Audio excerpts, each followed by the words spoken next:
সকলোকে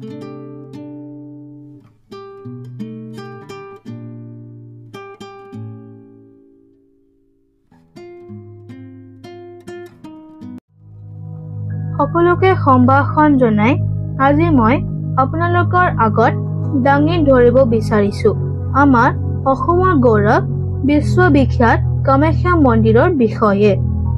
গোটেই ভাৰতত ব্যপ্ত হৈ থকা মুঠ 51খন শক্তিপীঠৰ মাজত গুৱাহাটীৰ নীলাচল পাহাৰত অৱস্থিত এই প্ৰাচীন কামাখ্যা মন্দিৰ হৈছে হিন্দু ধৰ্মৰ অন্যতম গুৰুত্বপূৰ্ণ শক্তিপীঠ।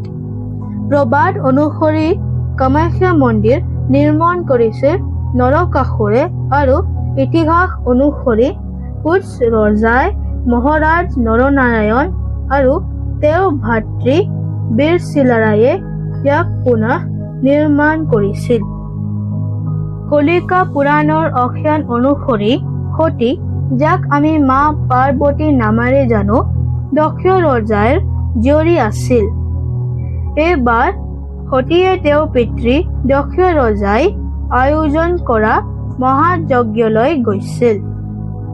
কিন্তু সেই যজ্ঞত দক্ষ ৰজাই সতীৰ স্বামী ভগৱান শিৱৰ ভৰ্ৎসনা আৰু অপমান কৰে। স্বামীৰ অপমান সহিব নোৱাৰি সতীয়ে যজ্ঞথলীতে প্ৰাণ ত্যাগ কৰে। পত্নীৰ এই দুখজনক বিয়োগ সহ্য কৰিব নোৱাৰি ভগৱান শিৱয়ে সতীৰ পাৰ্থিৱ দেহ কান্ধত তুলি সমগ্ৰ ব্ৰহ্মাণ্ডৰ তাণ্ডৱ নৃত্য আৰম্ভ কৰে। সৃষ্টিৰ সকলো কৰ্মচক্ৰ কঁপি উঠিল, ভয়ভীত হল দেৱতা আৰু দানৱ।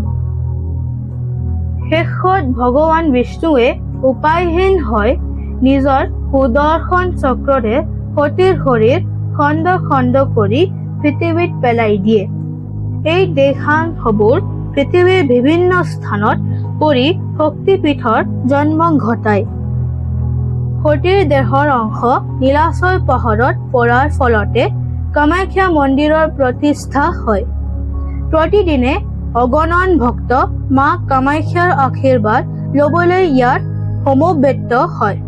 বিশেষকৈ আহাৰ মাহত অনুষ্ঠিত অম্বুবাচী মেলাত লাখ লাখ ভক্ত আৰু পৰ্যটক আহি যোগদান কৰে।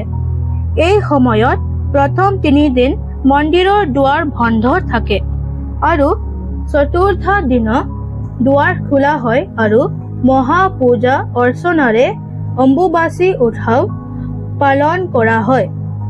কামাখ্যা মন্দিৰ কেৱল এক ধৰ্মীয় স্থান নহয়, ই হৈছে শক্তি, বিশ্বাস আৰু আস্থাৰ প্ৰতীক।